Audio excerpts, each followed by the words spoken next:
Yo, selamat datang di channel Warga Anime, warganya para wibu sedunia. Dan masih bersama Mr. Q di sini.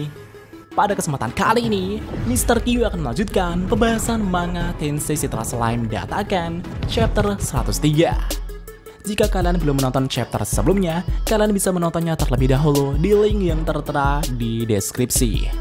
Di sini kita akan diperlihatkan Rimuru yang akan mengadakan festival pembukaan Tempest, dan kita juga akan diperlihatkan awal mula terciptanya bisnis dungeon atau labirin bawah tanah di Tempest. Dan langsung saja, tanpa basa-basi lagi, mari kita mulai.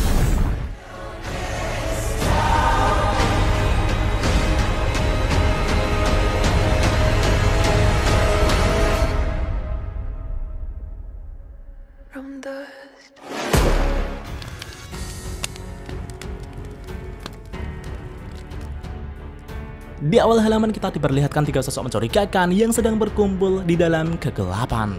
Tiga orang itu tak lain dan tak bukan adalah geng Ramirez, Trainee, dan Beretta. Mereka saat ini sedang melakukan rapat darurat untuk mendiskusikan nasib mereka ke depannya. Ramirez yang sangat kesal itu pun mengatakan jika ia tak bisa begini selamanya. Berada di sini sangatlah membosankan, tak ada satupun sesuatu yang bisa dimainkan, walaupun ada, paling cuma buat golem saja. Orang-orang juga jarang kemari, jadi artinya kita harus pindah kos-kosan yang lebih layak. Trainee yang mendengar itu pun memuji Ramirez, Sasuga Ramirez sama, sedangkan di satu sisi, Beretta juga setuju dengan Ramirez. Beretta kemudian bertanya, apakah Ramirez sama sudah memikirkan tempat tujuan yang sesuai dengan keinginan Anda? Aku senang kau bertanya, Beretta, jawab Ramirez. Ramirez kemudian berkata, jika ia ingin pergi ke tempat yang ramai banyak orang, banyak makanan enak, serta terdapat pemandian air panas, bahkan banyak produk-produk yang unik di sana. Jadi intinya, itu adalah tempat yang terlihat menyenangkan. Jadi bukankah sudah jelas di mana tempat yang akan kita tujukan? Ya, tempat yang ingin Ramirez tuju adalah Tempest. Di sisi lain, tepatnya di negara Blue Moon, Rimuru dan Myormel sepertinya masih membicarakan strategi bisnis untuk mengadakan festival pembukaan Tempest yang akan segera diadakan.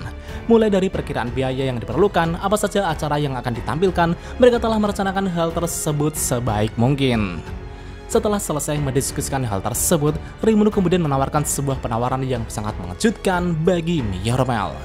Jika rencana festival kali ini sukses, Rimuru ingin Myormel bergabung dengan Tempest. Bahkan Rimuru juga berniat memberikan jabatan sebagai Departemen Perdagangan, Departemen Relasi Publik, atau Departemen Pengelola Keuangan. Rimuru ingin Myormel memilih sendiri jabatan yang ia inginkan dan menjadi penanggung jawab di sana nantinya. Bahkan tak hanya itu saja, Rimuru juga berniat menyiapkan rumah untuk Myormel sekarang juga. Dan tentunya, Myormel yang mendengar itu pun sangat terkejut sekali gitu pak. Myormel tak menyangka jika Rimuru sama benar-benar telah mempercayainya sampai sejauh ini. Hal ini tentu membuat Myormel terharu.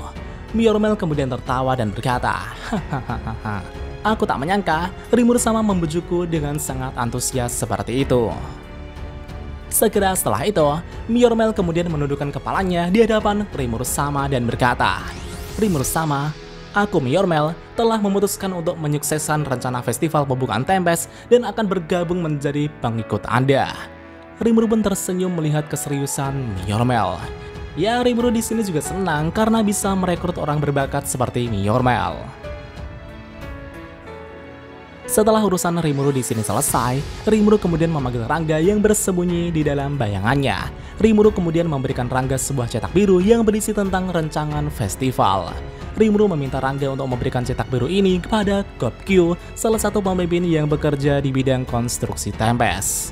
Karena Rimuru juga khawatir dengan Myormel yang habis terlibat masalah dengan bangsawan, Rimuru juga meminta Rangga untuk pergi menemui Rigur dari Departemen Keamanan.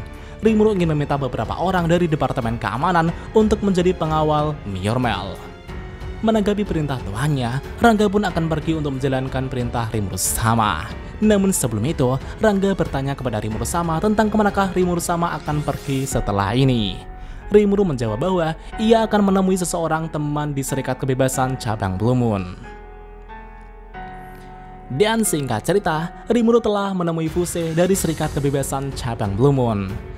Namun ketika Rimuru menemui Fuse, tiba-tiba Fuse terlihat murung dan seperti tertekan.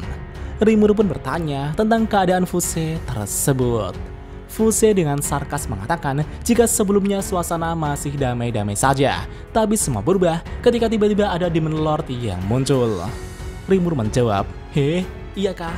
Gawat dong kalau begini." Fuse berkata, Tidak, Demon Lord itu sedang berada di depan mataku sekarang. Aduh, aku harus bagaimana ini?" Rimuru menjawab, "Heh, begitukah? Kalau begitu, bukankah kau sebaiknya menyuguhkan teh kepadanya kan? Dan menurutku, Demon Lord itu pasti akan senang jika disuguhi kue atau jajanan semacamnya." Rimuru pun tersenyum ke arah Fuse. Segera setelah itu, Fuse kemudian menyiapkan kopi dan cemilan untuk Rimuru sama. Setelah itu, Fuse juga meminta maaf kepada Rimuru Dono karena ia tak berhasil membujuk gereja suci barat, yang akhirnya para Crusaders dari Ruberios telah bergerak menyerang Tempest. Jadi sebelumnya, Fuse telah bernegosiasi dengan gereja suci barat agar mereka tak menjadikan Tempest sebagai musuh. Tapi sepertinya, negosiasi tersebut telah gagal. Melihat ketulusan Fuse tersebut, Rimuru kemudian menjelaskan situasinya dengan gereja suci barat yang baru-baru ini. Banyak hal yang terjadi, tapi akhirnya aku bisa berdamai dengan Hinata. Dan tentunya itu juga berkat bantuanmu, Fuse.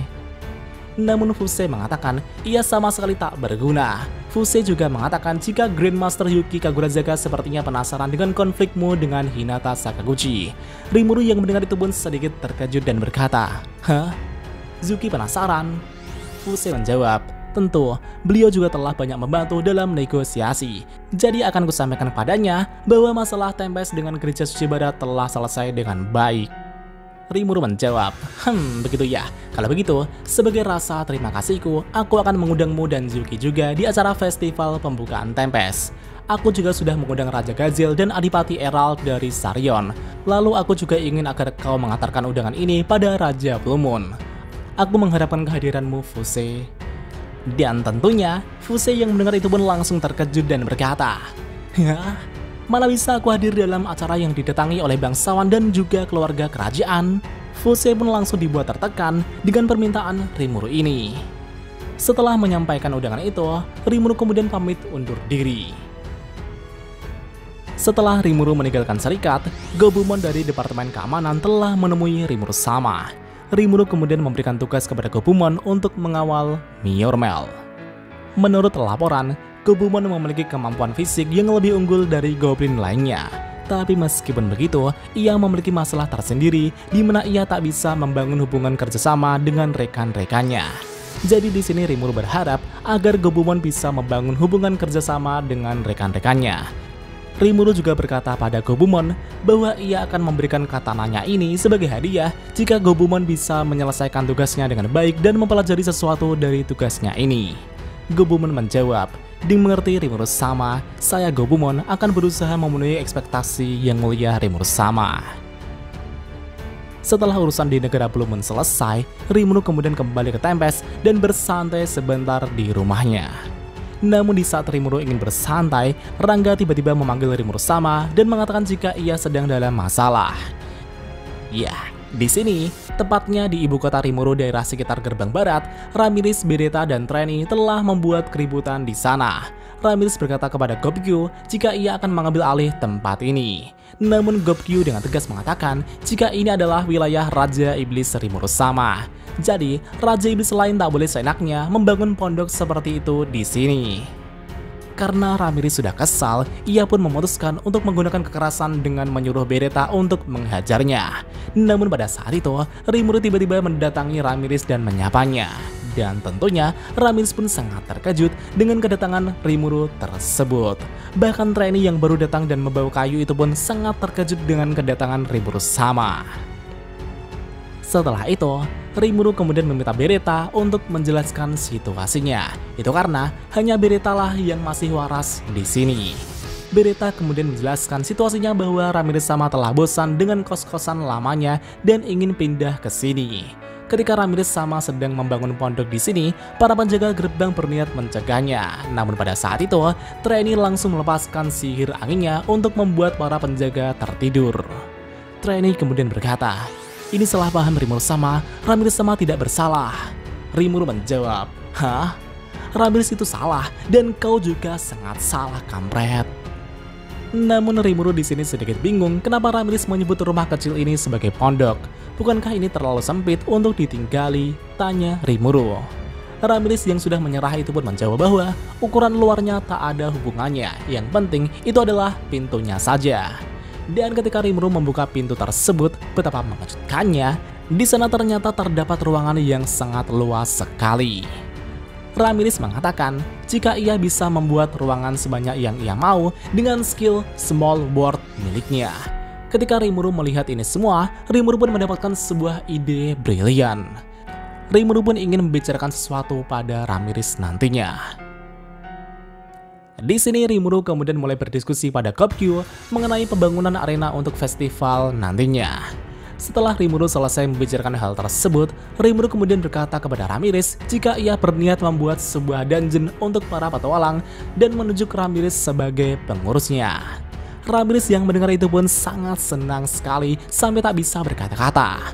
Bukan hanya bisa ditinggali, tapi Ramirez juga tak akan dikatain sebagai penyendiri dan pengangguran lagi, gumam Ramirez. Rimuru juga mengatakan jika ia akan membagi keuntungan dari bisnis dungeon nantinya dengan 20% untuk Ramirez. Meskipun itu terdengar terlalu sedikit, tapi Ramirez tak memperdulikannya dan langsung menyetujuinya. Dengan begini, Ramirez dapat menghasilkan cuan dan tak diejek lagi sebagai Raja Iblis pengangguran lagi seperti Dino. Tapi pada saat itu, GOP-Q sedikit mengalami masalah. Dengan tak adanya Gale di sini, ia akan kesulitan membuat ruang bawah tanah sebesar ini. Menggali ruang bawah tanah itu juga menjadi pekerjaan yang cukup sulit. Ya, di sini Rimuru ingin membuat ruangan bawah tanah untuk dijadikan tempat administrasi untuk memasuki labirin. Rimuru yang mendengar itu pun mengajak mereka pergi ke lokasinya. Setelah mereka sampai, Rimuru kemudian menggali tanah yang sangat luas tersebut dengan menggunakan Beelzebub. Lahap segalanya Beelzebub. Dan seketika itu juga, tanah yang sangat luas itu pun tergali dalam sekejap. Karena masalah sudah teratasi, GOP-Q kemudian langsung melanjutkan pembangunannya. Setelah itu, Rimuru kemudian mulai mendiskusikan pembuatan dungeon atau labirin bersama Ramirez. Dan apakah yang akan terjadi selanjutnya? Mari kita lanjut di chapter selanjutnya. Omae mo onaji me ni au tte koto de ii nda yo na.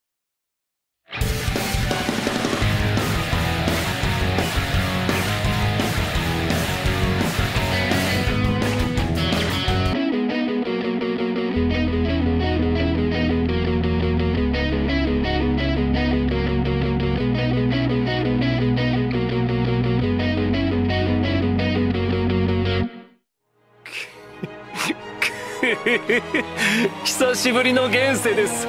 せいぜい楽しむとしましょうか。 Dan jika ada kesalahan dalam pembahasan, Mimin mohon maaf. Dan sekian untuk pembahasan kali ini. Dan jangan lupa klik like dan subscribe juga ya guys. Tentu saja di Warga Anime.